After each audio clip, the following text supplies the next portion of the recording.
WA Bang Sandi ini balasnya singkat-singkat, kalau nggak oke bos, bisa bos, siap gitu aja. Oke, assalamualaikum warahmatullahi wabarakatuh. Semangat pagi. Pagi luar biasa. Oke, salamnya itu aja terus kayaknya ya. Jadi di kesempatan kali ini, episode yang kali ini, kalau sebelumnya kita udah membahas tentang seorang ibu yang mengoperasikan alat berat. Nah, kali ini spesial juga, terutama buat teman-teman yang ditambang, yang ingin tahu nih referensi seorang pilot alat berat. Nah, ini yang super besar yang terbesar di Indonesia. Alat berat terbesar di Indonesia, setauku di perusahaan ini ada tiga ya, di perusahaan lain ada juga ya, yaitu Liber R9800 itu yang terbesar ya. Nanti kita akan cerita dengan pilotnya. Ini udah kita bilang nih ahlinya nih ya, sudah ahli walaupun belum lama-lama sekali bawahnya mengoperasikannya, tapi aku dan teman-teman itu udah melihatnya sebagai contoh yang layak lah untuk dipelajari gitu ya. Oke, kita kenalan dulu nih. Pertama kenalan dulu. Boleh perkenalkan nama, berapa lama sih kerja, nah, gitu. Ceritain dulu nih awal-awal gimana. Nama saya Sandi. Bekerja sudah ya hampir 20 tahun. 20 tahun di perusahaan tambang ini. Tambang ya. Perusahaan tambang ini 20 tahun ya. 20 tahun. Oke. Dan sampai sekarang masih bekerja. Sampai sekarang masih kerja aktif ya. Oke. 20 tahun itu berarti sudah dari tahun 2002-an ya. Nah, ceritain dong waktu dari 2002 masuk, ya kan? 2002 masuk itu gimana awalnya? Apakah langsung mengoperasikan alat? Nah, seperti apa? Awalnya sih masuknya itu kita ada program magang. Oh, magang itu kayak sekolah training gitu. Oh, pelatihan. Ya, pelatihan. Okay. Nah, setelah berjalan magang selama setahun baru kita diangkat menjadi karyawan. Jadi karyawan setelah 1 tahun jadi karyawan permanen. Oke. Setelah itu dulu bawanya cuma dump truck aja. Dump truck, oke. Dump truck. Dulu dump truck 789. Oh, udah dump truck besar, oke. Ya, dump truck besar. Oke. 5. Iya. Setelah berapa tahun berjalan, sekitar 4 tahun, masih bawa itu ke 6 tahun pindah ke ini tempat lain, baru saya mau tempat yang besar. Oke, maksudnya pindah tempat itu departemen lain. Ya, departemen lain ya. Satu perusahaan lain. Kita dikasih di training alatnya lebih besar. Oke. Lebih besar. Setelah itu sudah bisa bawa yang itu ya itu terus dulu pengen. Oh, tapi truk aja, truk dulu ya. Truk selama berapa ada sekitar 2 tahunan dipindah lagi membawa di training bawa doser. Oke, doser truk, doser habis itu. Bawa doser cukup lama, sekitar 8 tahunan. Di doser. Itu doser. Apa sering mengoperasikan doser 8 tahunan. Oke, terus setelah di doser 8 tahunan, ya mungkin saya pindah departemen lain di bawa yang kecil lagi, di training beko kecil. Beko kecil itu yang kayak PC 800, PC 300, Setelah itu di sana ada perpindahan departemen lagi, ya ini berapa kali pindah kayaknya. Oke. Pindah lagi, ya saya sudah kembali lagi ke departemen yang pertama. Membawa doser juga lagi masih. Setelah itu mungkin ada dilihat ada kemajuan sama mandor, pengawas, mungkin saya dinaiki yang lebih besar. Oke. Nah itu kan kalau nggak salah dulu ya aku nangkapnya. Berarti dulu awal masuk itu di departemen ini ya yang pemindahan OB. Yang sekarang itu ya OB. Habis itu bawa truk ya kan, truk besar, baru bawa doser 8 tahun lamanya di doser. Habis itu di training PC 800-nya itu di tempat OB juga atau di topsoil? Topsoil. Oke, jadi tadi udah kenal nama belum ya? Oke. Ini panggilnya Bang Sadli ya. Tetap kalau hostnya ini kalau manggil nama harus pakai Bang gitu ya biar kelihatannya lebih muda tetap ya. Oke, Bang Sadli waktu itu dia tuh sebenarnya kerjanya di pemindahan overburden, batuan, penutup, baru sempat pindah lagi ke departemen yang pemindahan tanah soil gitu ya. Yeah. Nah, di sana lama. Sana cukuplah 5 tahun. 5 tahun di sana bawa alat. Nah itu disitulah belajarnya PC 800 ya kan, cat ya. Komatsu PC 800 ya itu lebih besar dari yang PC 300. Nah, habis itu kembali lagi ke OB lagi. Ke pemindahan OB lagi, overburden. Itu baru di situ baru training yang Hitachi ya? Iya, Hitachi. Baru itu ya Hitachi. Oh sebelumnya doser. Oke, dari doser. Berapa tahun? Habis itu di situ Hitachi nggak lama. Kayaknya cepat itu ya Hitachi baru Liber, ya kan? Ya. Setahunan ada nggak? Nggak nyampe setahun. Jadi habis bawa Hitachi 3600, operasikan Liber 996. Setelah itu nyampe berapa bulan, dipercaya lagi naik yang besar. Betul, lagi. Nah itu yang kita bilang itu namanya sebuah percepatan yang luar biasa. Jadi nggak sampai setahun lah ya. Saya itu nggak nyangka juga. Nah 3000 ya.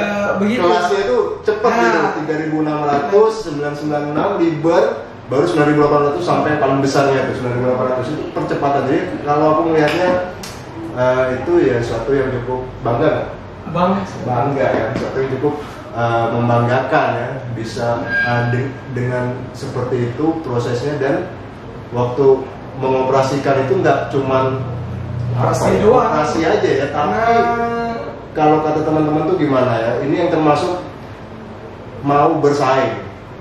Jadi kan kalau kita punya standar alat operasi produksinya harus berapa, nah ini termasuk yang bersaing, pilot ini yang bersaing. Jadi kalau kita punya target yang tinggi, biasanya Bang Sadli ini selalu mencoba mencapai melebihi target nih ya. Selalu mencoba dari yang 3600, 996, 9800.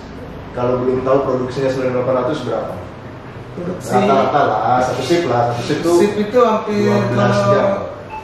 Kalau memang nggak ada masalah, saya hampir 30.000, 28 ya. Kalau memang anunya cukup, alatnya cukup memadai, tidak ada hujan, tidak ada, kita bisa 30.000 ya. Jadi 9.800 itu dengan dia kerja 12 jam rata-rata itu punya target produksi memindahkan batuan ya, memindahkan batuan itu bisa 30.000 meter kubik. Waktu itu paling tinggi sempat berapa? Sempat hampir 32. Udah sampai 32 atau belum? Hampir 32.000 jadi ya. Paling tingginya pernah 32.000 dalam 12 jam operasi. Coba ya cari alat mana yang itu juga kan baru-baru bawa 996 yang lama-lama aja nggak pernah capai. Iya. Waktu bawa 996 ya. Ya. 996 itu ya korbannya sekali. 996 waktu itu ya. Iya. Ini 996 dulu pernah ya 20 berapa? 20.000 pernah dapat. 20 ya. Jadi untuk suatu alat berat produksi itu supaya dia bisa konsisten ya, 12 jam supaya dia bisa konsisten mencapai targetnya 20.000, 996 gitu, 22.000 atau 30.000 untuk 9800 itu perlu dalam satu shift dalam 12 jam beroperasi dengan konsisten ya kan, hambatannya tidak terlalu banyak, kemudian didukung terus ya, gerakannya dia betul-betul hanya untuk produksi itu kan. Nah kira-kira apa aja sih yang bisa bikin produksi kita tinggi nih kalau bawa alat perusahaan ini? Salah satunya itu ya semangat dulu. Oh, semangat. Semangat. Oke. Nah, kedua, kita harus melihat kondisi. Kondisi ini gimana? Kondisi kayak alatnya sudah cukup, yang khusus truknya, dan loading point-nya bagus, itu salah satunya. Oke. Tapi menurut Bang Sandi capek nggak sih bawa alatnya? Ceritain lah, bawa truk ya kan, bawa doser, bawa alat gali ya kan. Itu Kalau gimana? pribadiku Capek? kalau bawa alat yang besar kayak tadi itu, saya tidak capek sebenarnya. Hah? Semangat aja. Nggak capek? Capeknya nggak terlalu ini.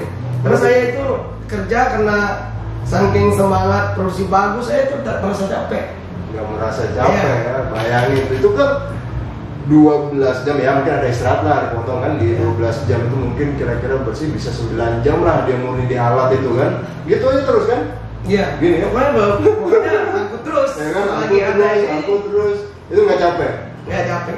Waktu kalau dibandingkan misalnya bawa operasikan truk, Kalau doser, kalau truk itu capek nggak cuma ngantuknya.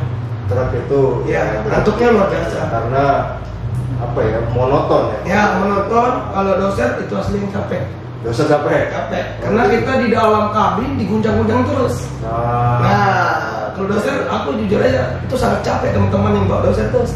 Iya, Luar biasa capeknya. Tanggung jawabnya berat itu. Iya. Kayaknya berat ya, karena dia harus mikirin, kalau di dumping dia mikirin truk, mikirin lancar dumpingnya, di loading point dia mikirin loading pointnya lancar, truknya lancar, di gerai juga apa, alat galinya juga lancar gitu ya. Jadi terasa lebih capek bawa dosa. Lebih terang. Lebih terasa lebih capek. Kalau bagi saya sih pribadi, tapi Iya, kalau iya, yang iya. operator lain saya nggak tahu dia mana yang capek. Kalau saya Oke, kalau bawa oke. beko nggak berasa terlalu gini capeknya. Oh gitu ya. Enggak. Jadi lebih capek waktu bawa. Doser. Doser. Doser tuh mana sakit pinggang. Oke, tapi kira-kira nah itu tadi kan udah dari doser, sekarang bawa alat galinya kan. Ada apa namanya? Yang menarik itu waktu itu yaitu yang pernah bikin aku potong rambut ya, itu ya salah satunya. Oh itu susah banget. 996 waktu itu ya. 996 itu kan susah tercapai. Susah tercapai, udah lama sekali nggak bisa tembus 20.000 sekalinya. Ya udahlah, kalau dapat 20.000 boleh ini potong rambut aku gitu ya. Jadi ya, tapi itu pertama ya waktu itu ya, 20.000-nya ya. Itu pertama. Kenapa kok susah waktu itu? Menurut Bang Sari kenapa ya? Kok susah sekali kayaknya kita dapetin 20.000 itu? Tergantung kan, itu tergantung ini. Masing-masing operator kan punya cara lain-lain, masing-masing punya ilmu masing-masing banget itu. Nah kadang juga kan kalau kita harus apa itu konsisten sama yang dimuat, misal kurang kita terus minta. Kalau yang ya kurang teranya kita nggak minta kan otomatis putarannya kan kurang ini. Sebenarnya targetnya sudah tahu putarannya, tiba-tiba sudah gantung lagi berapa menit, nggak ada tuh sangat pengaruh. Oke, maksudnya kalau jadi gini, kalau kita produksi kita bawa alat gali nih, maksudnya bawa alat gali. Kalau alat gali ini perputaran truknya yang memindahkan material kan truk ini kan. Truk. Kalau truknya nggak ada ya nggak akan produksi Nggak. juga gitu. Jadi Bang Sandi ini walaupun dia sebagai operator lah yang bawa alat gali, dia akan proaktif istilahnya kan. Kalau truk ini kurang atau dia mau cepat produksi banyak kan, truk harus mengimbangi alat gali kan. Dia akan proaktif minta nih sama mining control, minta truk lebih, tambahin truknya gitu kan. Nah, supaya produksinya tercapai ya, itu. Jadi proaktif, konsisten. Bayangin aja 9 jam bawa alat itu lebih nggak capek ya, dosa lebih capek lah ya gitu. Sampai nah, terus gimana ya, ada juga cerita gini waktu itu tadi tentang Bang Sandi bawa ini ya, alat gali ya. Ada cerita yang menarik lagi, ya tentang Bang Sandi ya. Di balik ini ya, tadi cerita percepatan karirnya ya, kita bisa sebut itu karir lah, dari bawah truk, doser, alat gali kan setahun. Dari alat gali tadi cepat dia naiknya kan, dari 3.600, 996, 9.800 itu cepat. Mungkin 2 tahun atau tahun sampai sekarang udah 9.800. Udah yang paling besar. Tapi ada cerita yang menarik kayak juga. Aku dengar-dengarnya nih ya. Dulunya ini katanya sih, tapi kita tanya aja langsung, katanya dulu ini di kerjaan ini nakal nih. Dulu ini nakal. Ada yang bilang, wah susah diatur nih. Ya kan macam-macam namanya kita kerja ratusan orang gitu ya di situ. Ini termasuk yang bandel katanya ya. Itu nggak mau diatur, bawa alat susah, disuruh bawa alat banyak nolaknya. Nah, gimana? Betul nggak itu? Sebenarnya itu ada sekian, paling 1-2. Memang dulu kan aku masih bujang kan pelajarannya masih gitu ya? masih belum tahu aturan, belum tahu ini, punya pikiran ini. Memang betul, cuma saya nggak nakal, mucil aja. Kalau dibilang suruh nggak bawa alat, saya nggak bawa alat. Tapi kadang kalau bawa alat itu lambat-lambat. Kalau dulunya memang benar, namanya masih pengaruh ini ya, teman-teman dulu kan ini. Jadi ya betul aja. Kalau dibilang saya mucil, kalau nakal nggak nakal. Mucil iya, benar. Saya itu mucil. Tapi dulu kan, sekarang ya enggak. Oke, dulu mucil, benar. Ini aku nih dulu mucil. Mucilnya contohnya gimana lah? Mucilnya ya misalnya alat pegangan ini, alat ini, misal rusak di set lain, mungkin ada perdebatan dulu. Mana yang ini operator yang ini dulu. Nah, kalau dibilang tidak bawa alat ya kita namanya bekerja harus bawa alat. Katanya berarti dulu istilahnya kalau disuruh bawa alat itu masih banyak inilah. Jadi kalau mungkin pengawas itu nyuruh Bang Sandi bawa alat itu masih banyak nih ilmu ngelesnya gitu. Oh mana nih? Mana nih? Tuh aku duluan. Kalau orang yang nggak masuk, baru saya bawa. Tapi kalau orang yang ada saya nggak mau. Lama-lama pengawasnya minder juga kali, digituin terus. Tapi kalau sekarang gimana? Sekarang ya. Kayaknya Pak, aku dengar katanya udah mendingan. Sekarang udah bukan mendingan, karena sekarang kita punya keluarga. Dan juga kita kan sudah umur sudah mulai agak tua, masa kelakuan tidak berubah nggak mungkin ya. Itu aja sih. Tapi kira-kira apa motivasinya lah ya, membuat, apakah hanya murni karena keluarga atau ada motivasi lain yang di tempat kerjaan mungkin Bang Sandi pengen apa ya yang membuat Bang Sandi itu bisa berubah ya jadi lebih baik lah sekarang di tempat kerja? Motivasi saya itu ya saya itu satu semangat dan juga mau bersaing. Ya. Bersaing masalah bukan bersaing masalah ini, maksudku bersaing masalah ya teman-teman lain yang bawa alat ya gimana aku itu lebih bisa daripada yang senior saya. Oke. Memang ini sih kalau di tambang kita kan apa namanya ya, atau di tambang Bang Sandi bekerja ini KPI atau tolak ukur produksi itu lebih sering diukur dari alat galinya itu kan. Jadi memang Bang Sandi sendiri merasa termotivasi ingin bisa bawa alat gali, kemudian bersaing nih. Alat gali itu ada laporan produksinya, karena hitungan produksinya alat galinya kan.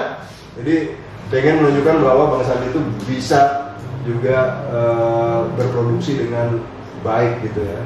Maksimal. Oke, itu motivasi yang luar biasa. Sampai sekarang kira-kira pekerjaan Bang Sandi itu membanggakan? Sangat membanggakan dan memuaskan. Memuaskan kan?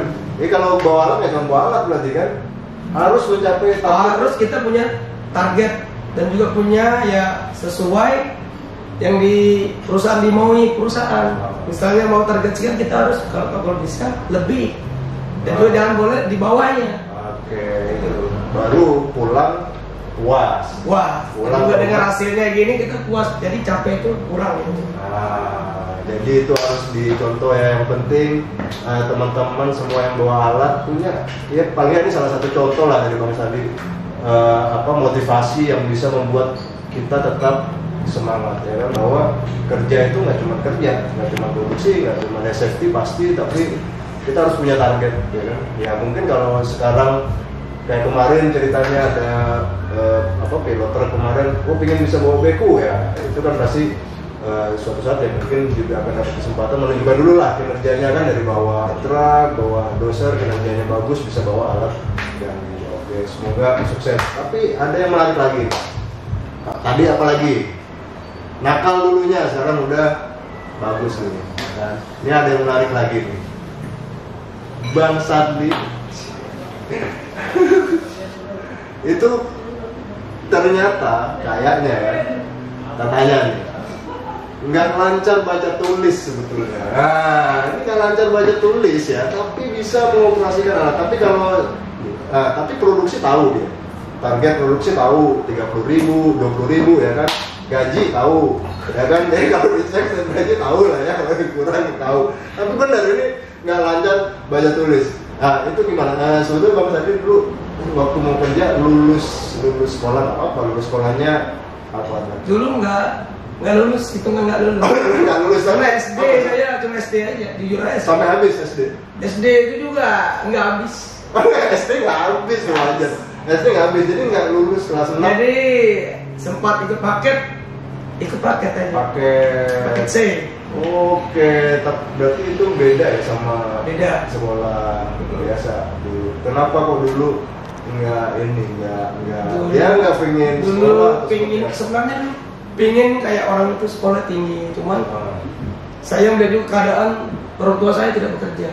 Oh. Jadi saya itu nanti bagi yang punya planning saya, jangan-jangan saya nanti sekolah sudah sekian, sudah naik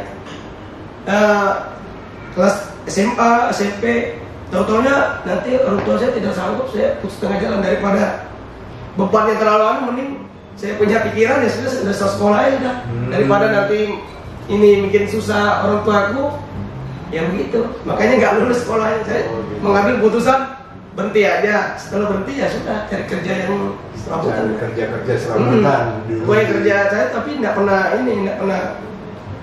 bilang orang bambung lama-lama enggak. Cuma kerja serabutan, nah ikut mancing lah, ikut kerja di hutan lah, pokoknya saya kerjain semua apa yang ada. Oke, terus kok bisa sampai kerja di perusahaan tambang? Waktu penerimaan itu maksudnya seleksinya emang waktu itu nggak terlalu susah, nggak harus bisa. Dulu itu seleksinya dia mencari orang putra daerah.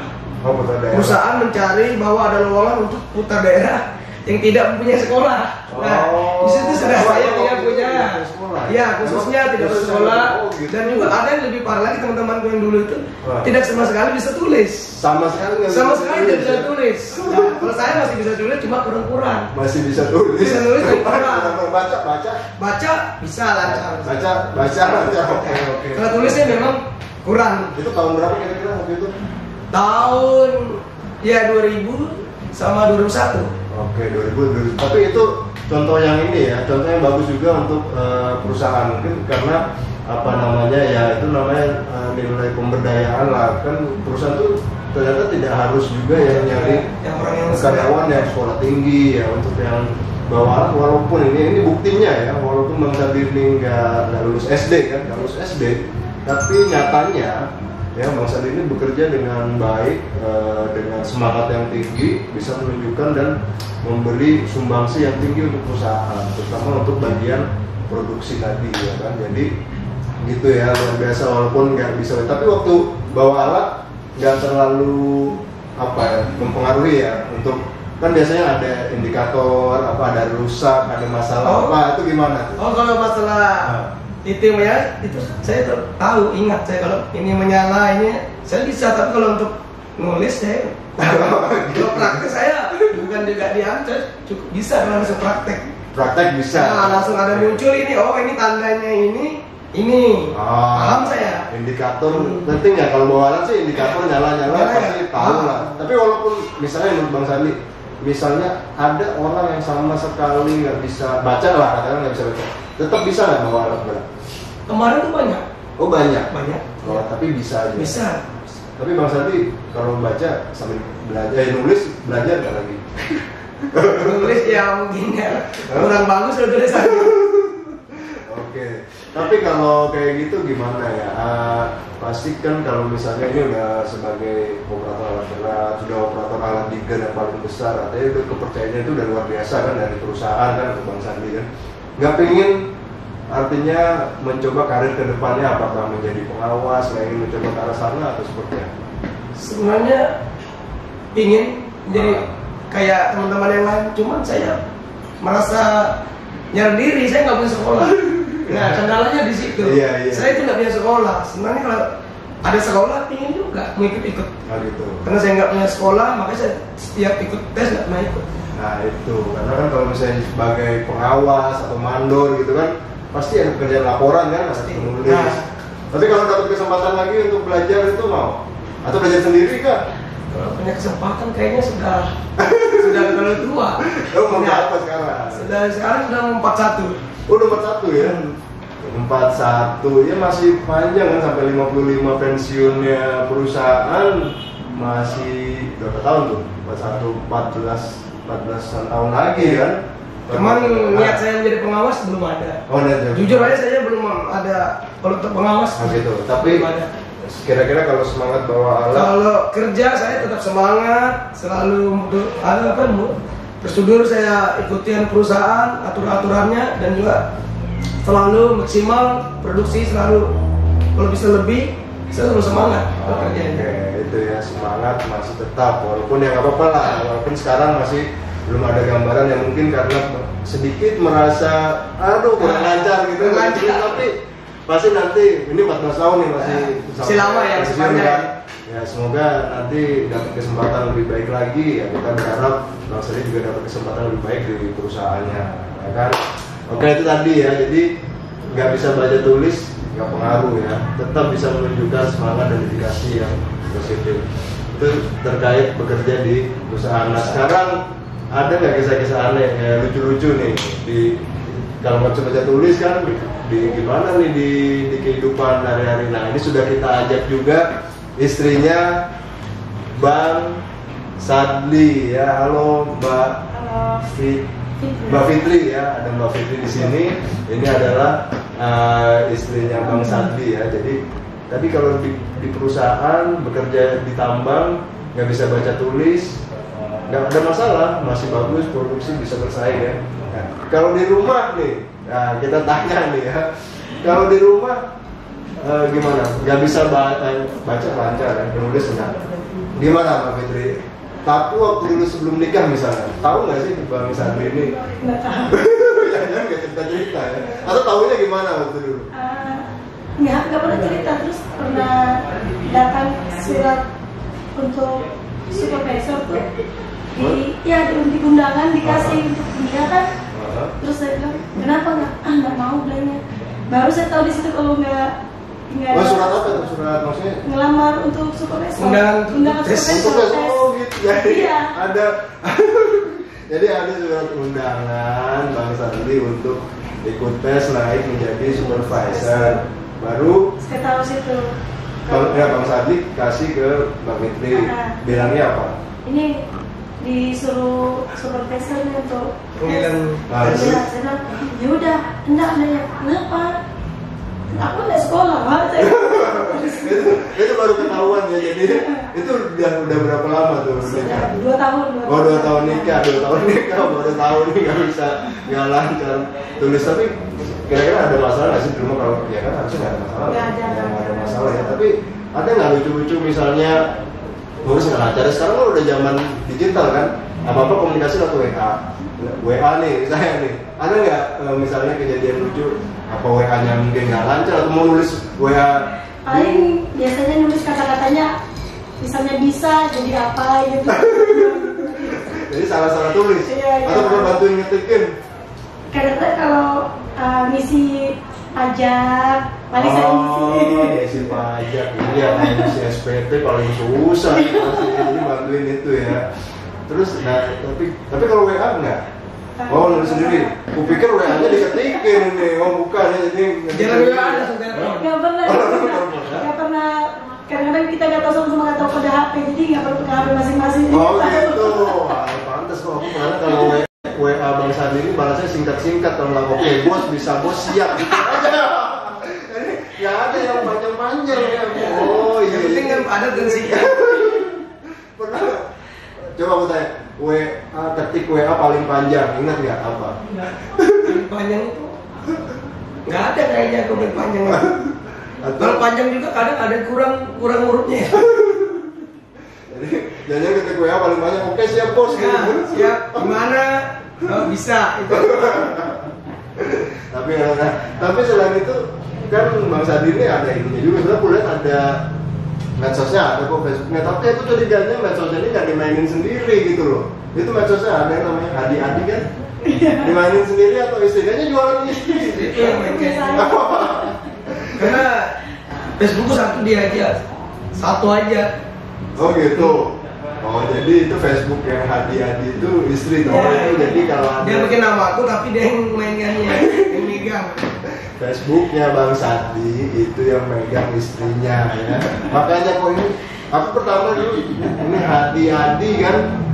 Tapi ini Sandi bukan deh. Hadi ini aku namanya Hadi. Tapi kok isinya jualan ya. Oh, ya. Oke. Jadi betul di sini. Jadi Facebooknya ada Bang Sandi itu Facebooknya Hadi ya.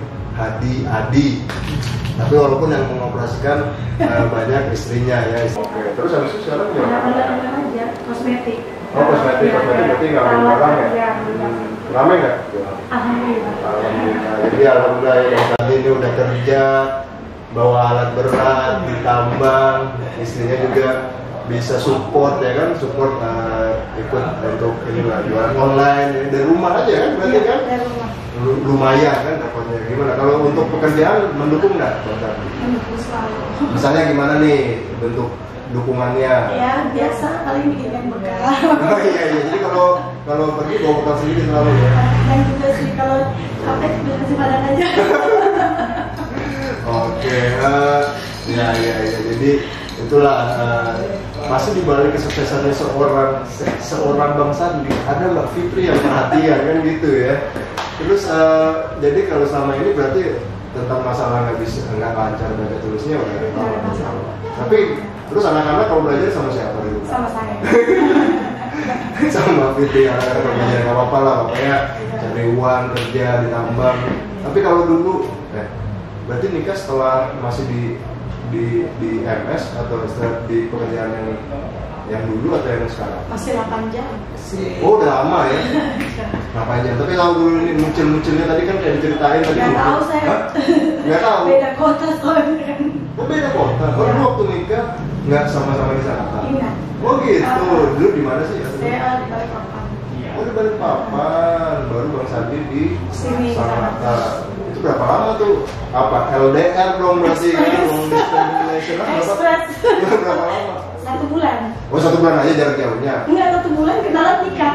Boleh lah. Tapi waktu itu pameran sama saya kerja tambang. Saya nggak tahu dulu. Kan, Terus kok Nggak kamu tahu. tahu? dulu Nggak ya begini, tahu. saya itu kan kenalan dari teman juga yang kenalin dia. Ah, Saya itu kan sudah pisah. Setahu saya kan duda. oh gitu. Ya. Oke. Ya, Jadi ya. kenalan sama dia, saya jujur aja terus terang. Saya punya anak 2. Oh gitu. Dan juga saya tidak mau pacaran lama-lama karena anak masih kecil. Iya. Setelah itu ya dia sudah ini mau ya sudah Oh gitu. nikah. Oke. Udah berapa tahun udah nikahnya? Ini 26 Oktober ini 12 tahun. Oke, alhamdulillah 12 tahun. Berarti anaknya 2 dari Bang Sandi dong? Iya. Oh gitu. Berarti dulu sempat jarak jauh berapa lama? Nggak sempet. Jadi 1 kali ketemu, saya pulang. Bulan depannya dijemputin sudah. Oh gitu, jadi udah nikah udah jemput Express. dulu Jakarta ya, jangan lama-lama, makanya udah nggak tahan dulu ini. Udah berapa lama sih dudanya dulu Pak? Enggak lama juga. Hah? Enggak lama. Oh nggak lama gitu ya.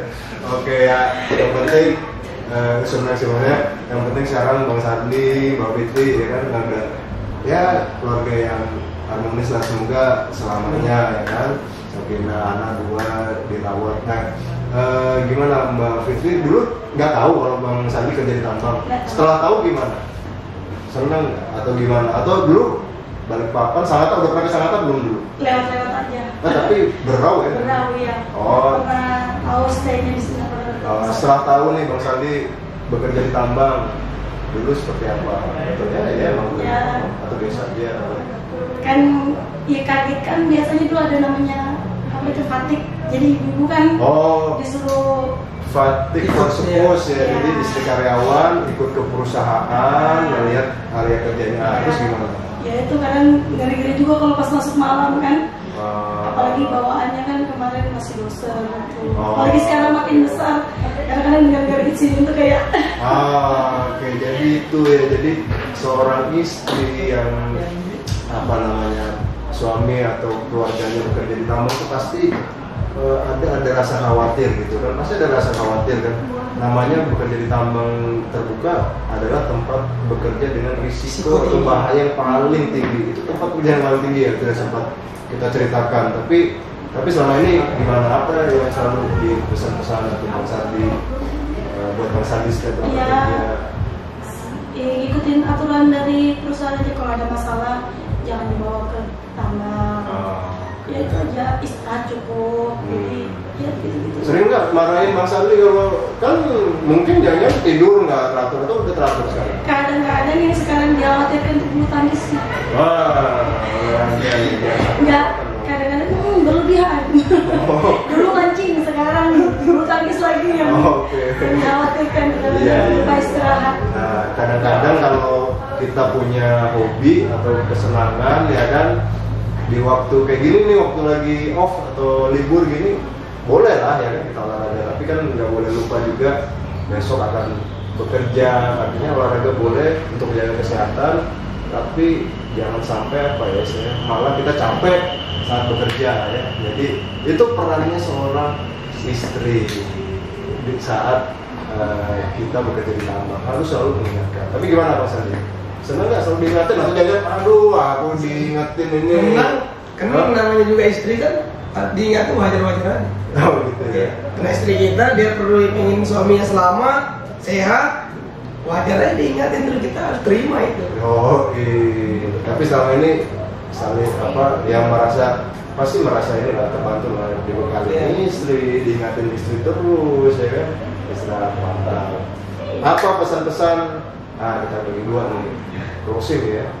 Udah semua kan kira-kira kan kalau mau ditanya kan ceritanya kan mantap kan, ditambang udah, kehidupannya udah ya kan, walaupun nggak lancar dia tulis ya, mantap terproduksi ya. Ada nggak pesan-pesan dari Bang Sandi dulu nih, pesan-pesan buat apa ya? Oh ini kayaknya nih masa-masa akan ini nih, akan ada operator-operator baru lagi yang bekerja. Nah, kira-kira pesan-pesan lah buat nanti calon operator baru atau operator-operator yang masih belum selama Bang Sandi lah kerjanya.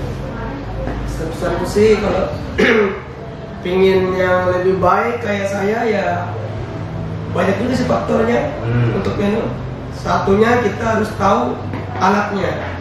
Oke, alatnya. Alatnya, produksinya harus tahu gitu. Dan juga kita harus perhatikan juga salah satunya safety harus paling utama lah. Yang utama safety. Kedua, buat teman-teman itu harus semangat dan juga harus belajar bertanya sama teman-teman yang senior. Gimana sih kalau ini kita dapat begini? Otomatis itu kalau teman-teman baru, saya 100% pasti dia belum bisa langsung mencapai target. Iya. Belum bisa, karena dia belum memahami alatnya itu karakternya gimana. Oke. Dan juga teman-teman itu harus ya gimana ya, kalau bawa alat harus jangan berdiam, harus aktif. Misalnya kita bawa ini alat yang besar, kita harus tanya NC, harus ini, kalau masalah ininya selalu kita ini dukung sama-sama. Dan juga terakhir itu ya banyak-banyak itu bertanya sama teman yang sudah senior. Buat yang baru yang mau gabung, nah ini sekalian kita kasih pesan yang mau gabung nih ya kan, siapa tahu nanti keterima bawa alat, yaitu pesannya dari senior nih Bang Sandi. Jadi kalau bawa alat ya pertama ikuti dulu prosedur ya. Safety nomor satu ya kan? Bekerja di tambang safety nomor satu.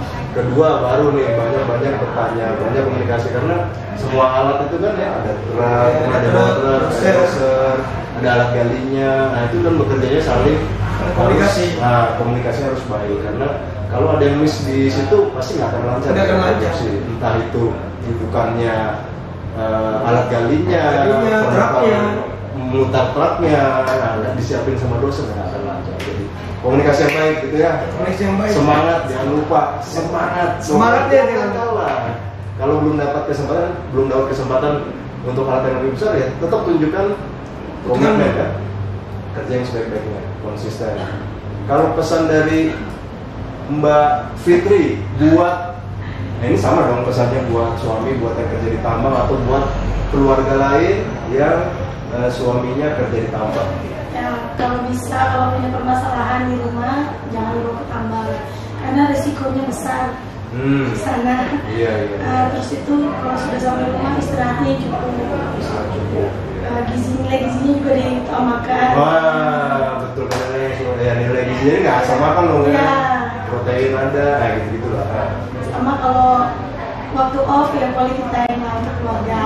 Oke, nah ini kayak pesan pribadi nih ya. Kalau udah kerja 12 jam. Ya kalau dulu diprotes karena masuk mancing 2 hari 2 malam sudah di tahu terus kan pulang sebenarnya waktu buat keluarga. Lupa nih ya, lupa. Kerja di tambang kan udah 6 hari 12 jam pulang kerja capek tinggal istirahat ya, udah dilayanin, di support sama istri, pas libur malah pergi mancing, lupa sama keluarga kayak gitu.